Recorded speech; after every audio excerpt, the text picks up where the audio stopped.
अहम खबर है, कराची एयरपोर्ट पर एक और तैयारा हादसे से बाल बाल बच गया। तुर्किश एयरलाइन की परवाज के बाद निजी एयरलाइन के तैयारे से भी दौरान लैंडिंग परिंदा टकरा गया। परवाज लाहौर से कराची आई थी। तफसीलात जानेंगे डॉन न्यूज़ के नुमाइंदे सैयद वसीम से। वसीम, क्या तफसीलात है?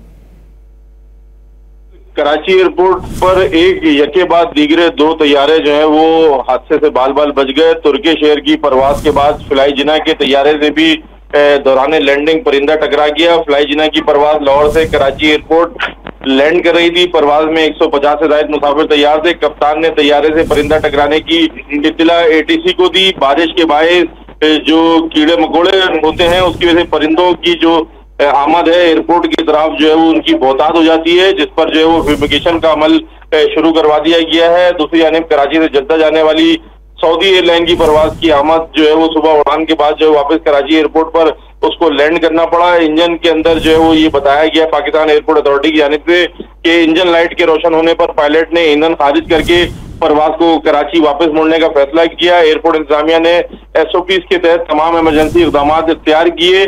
उसके बाद जो है वो तैयारे ने बाहिफाजत कराची एयरपोर्ट पर लैंडिंग की और उसके बाद ये कराची जाने वाली जो सऊदीया की फ्लाइट है 218 ये दोबारा से रवाना हो चुकी है। जी, बहुत शुक्रिया सैयद वसीम इन तफसीलात के लिए।